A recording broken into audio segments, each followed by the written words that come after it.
존경하고 사랑하는 우리 구독자 여러분 반갑습니다. 여러분의 천만 라디오 천회장입니다. 어떻게 오후 시간 잘 보내셨어요, 여러분?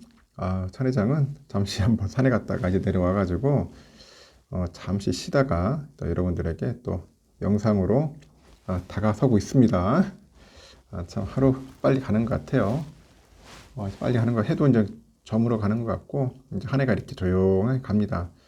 걷다 보니까 많은 생각도 하고 여러 가지 일들이 막 스쳐 지나가더라고요. 보니까 그동안 막 수많은 사건 사고들도 많았는데 힘든 시기도 너무 많았죠. 많았어도 지금까지 잘 꿋꿋하게 흘러왔기 때문에 뭐 내년에도 마찬가지로 이 쭉 페이스대로 갈 겁니다. 쭉 페이스대로 스텝 바이 스텝으로 가도록 하겠습니다.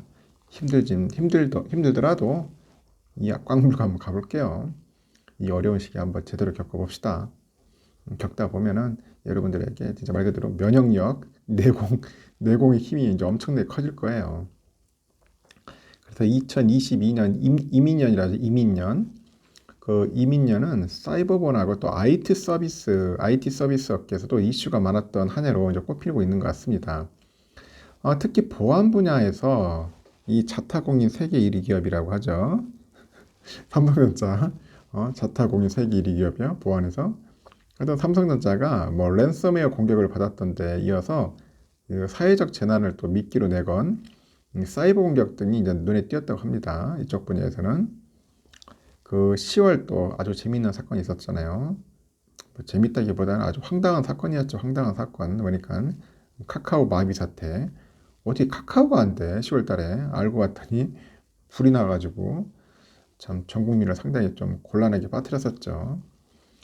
여기 또 이태원 참사도 있었고 하여튼 사회적인 재난과 참사들이 상당히 좀 이슈화 됐었죠. 키워드로 삼아가지고 이제 공격이 눈에 좀 띄었다 합니다. 눈에 띄었고 이 한국 기업을 타깃으로 해가지고 한 랜섬웨어 공격이 좀 기승을 부렸다고 하네요. 주식시장이 약세장 국면으로 접어들다 보니 이 주요 기업들의 상장도 이제 멈추는 상황이 이어졌어요. 그래서 5월 상장을 목표로 추진하던 원스토어나 SK쉴더스 하여튼 이런 기업들이 그 SK그룹 기업들의 상장이 잇따라 이제 멈춰가지고 KT 계열 밀리에서제 이 밀리에서제도 연내 상장 추진의 제동을 이제 걸었습니다. 그래서 올 5월 상장 계획을 내놓은 그 LG 시엔스하고 이 DX 이 전문 기업으로서의 면모를 부각시키면서 그 매 분기 그 어닝 서프라이즈를 이어오면서 내년 상장 채비를 본격화한 것이 뭔가 차별화된 모습으로 부각이 되는 것 같아요. LG 시엔스 한번 이 기업에 대해서도 한번 시간 되면 공부를 한번 해보시면 좋을 것 같습니다. 하여튼 아무리 투자를 많이 하고 사람을 늘리더라도 이 작정하고 달려드는 해킹 이 해킹은 참 막기가 힘들어요. 모두 막기 힘들다. 워낙 해킹도 요즘 기술이 너무 업그레이드 돼가지고 상당히 힘들다 하더라고요. 하여튼 그 사이버 보안에 그 관련된 그 업계에서 일하는 사람들의 이야기예요. 진짜 모두 막기는 불가능하다. 실제 그 스파이 영화에서나 볼 수 있을 법한 그 고도의 기술과 그 전문가들의 그 조작 등을 통해 가지고 이 시스템을 해킹해서 뭐 기업이나 뭐 기관들의 기밀 자료를 탈취하고요. 이 시스템을 또 마비시켜요. 그리고 가상자산 등 이 재산을 탈취하는 경우가 없는 것은 아니라고 합니다.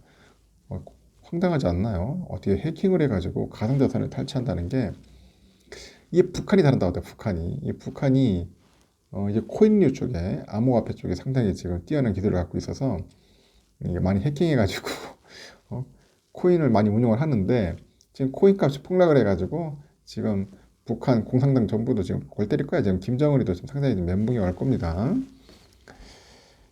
한 다수의 경우는 그 사람이라면 우리 보통 누가 가지고 있는 그런 허점, 그런 허점을 노리는 그런 방식이나 소위 사회공학적 방식의 해킹으로 이 공격이 시작된다는 게 전문가들의 그런 지적이라고 해요. 그래서 고도의 프로그램을 통한 그 공격은 시간과 비용이 또 그만큼 많이 들겠지만요. 이 기관과 기업 내부자가 직접 링크를 클릭해가지고 연결한 상태에서의 공격은 훨씬 수월하기 때문이라고 합니다. 평범한 업무상 이메일이나 SMS 등으로 위장한 그 공격, 이런 공격 등은 해커들에게 가장 비용 효율적으로 그런 수단으로 이제 각광받고 있다고 합니다. 그래서 우리 보면은 스마트폰 많이 오잖아요. 보면 뭐 SM의 문자 같은 거, 그 링크 같은 거 유도하도록 그런 거 좀 조심해야 돼요, 여러분들.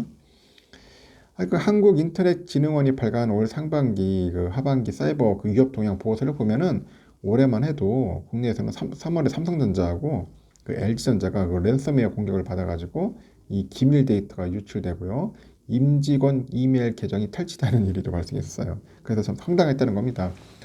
그래도 삼성인데 어떻게 저렇게 뚫리는지. 그리고 7월에는 그 GWISIN 이런 기업 있는가 봐요. 뭐 귀신이야 귀신?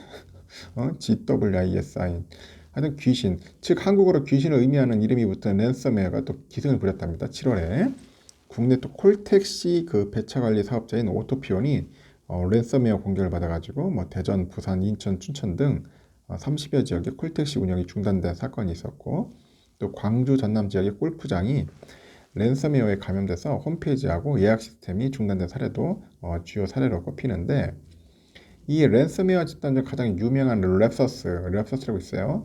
얘들이 특히 삼성과 LG전자뿐이 아니라 뭐 엔비디아나 뭐 MS 그리고 글로벌 보안업체 옥타 등을 잇따라 해킹해서 유명해졌어요. 랩서스가.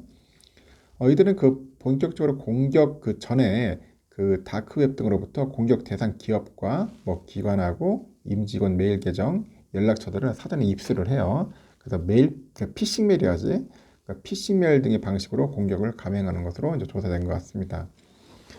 특히 그 랜섬웨어에 대한 피해는 그 중소기업에 집중이 되는가 봐요. 그 중소기업이 보안 시스템을 구축하고 피해를 복구하는 과정에서 정책적인 지원이 필요하다는 지적이 좀 나오는 것 같은데, 과학기술정보통신부랑 뭐 키사에 따르니까 이 키사에 올해 들어서 11월까지 접수된 랜섬웨어 피해 신고 건수가 303건, 전년에 대비했을 때 36%나 늘었답니다. 36%나 늘었고 피해도 88.5%, 많이 늘었네요. 피해도 많이 증가됐어요. 그래서 이 때문에 국내에서도 그 과기정통부나 키사 등을 중심으로 해가지고 그 제로 트러스트 공급망 보안 포럼을 조직해서 그 민간의 그 공공 보안 능력 제고에 본격적으로 나서는 것 같아요. 이 제로 트러스트라는 게 뭐냐? 아무도 신뢰하지 않는다. 제로 트러스트. 이것을 전제로 그 하는 사이버 보안 모델이라고 하는가 봐요. 그 사용자나 기기의 접근을 철저히 검증해서 검증 후에도 최소한의 권한만 부여하는 방식인데, 소프트웨어 개발과 납품, 활용 등 전 과정에 걸친 그런 보안 강화의 필요성에 대한 공감도 커진 한 해였다는 거죠. 그래서 올해는 고물가, 고금리 추세가 이제 본격화될 것 같아요. 거기다 2월에 또 러시아에 본격화됐죠. 2월에 또 러시아 우크라이나 그 침공 때문에 글로벌 공급망 마비가 또 이어졌고, 이 자본시장은 굉장히 된소리를 맞았습니다. 그래서 코스피도 작년보다 한 25% 정도 빠졌고 코스닥이 한 34% 정도 빠졌어요. 또 이 와중에 또 올 상반기 상승을 추진하는 원스토어나 뭐 SK 실더스는 예상보다 부진했던 그 시장 상황에 따른 기간 수요 예측 부진으로 또 상장을 철회해버렸고요. 이 시장 상황이 좀 더 나아지지 않았다 보니까 11월 수요 예측을 진행했던 밀리의 서재도 상장을 철회했습니다. 그나마 상대적으로 늦게 상장에 착수한 LG CNS가 이제 상황이 그나마 좀 나아 보인다는 거죠. 올 5월에 KB증권하고 BOA, 그 모건스탠리 등을 대표 주관사로 해가지고 대신증권, 미래에셋, 그리고 신한투자, JP모건 등을 공동 주관사로 각각 선정해서 이 상장 채비에 나선 LG CNS는 시장 상황을 보면서 상장 시기를 조율하고 있는 것 같습니다. 그래서 나중에 LG CNS 쪽에는 한번 청약해볼 만한 가치가 있을 것 같아요. 보니까 최근에 또 창수 36년 만에 처음으로 TV 광고를 통해서 일반 시민들에게 DX 전문 기업으로서의 면모를 적극 알리는 그런 소통 행보에 나서기도 했는데, 이 B2B 위주의 사업 모델을 가진 LG CNS가 이 상장 시기가 머지않았다는 판단에 본격적으로 대투자자 홍보에 나서는 것 같아요. 이에 뭐 블록체인 부분에서는 뭐 고물가, 고금리 영향 때문에 가상자산 시장의 위축이 본격화되다 보니 이 관련 솔루션들도 관심이 크게 낮아지죠. 그런 현상이 잇따르고 있는 것 같습니다. 여기에 뭐 테라, 루나 사태, 글로벌 3위 거래소, 우리 FTX 완전 쫄딱 갔죠. 맛이 갔죠. 하여튼 여러 가지 이슈들이 이제 불거진 점도 이제 블록체인 그 관련 솔루션들에 대한 관심이 식는 데 영향을 미친 아주 주요 요인들인 것 같습니다. 그래서 제가 볼 때는 일단은 그 블록체인이나 그 암호화폐 쪽에는 될 수 있으면 관심을 갖지 마세요. 잘 모르면 안 하는 게 좋을 수도 있습니다.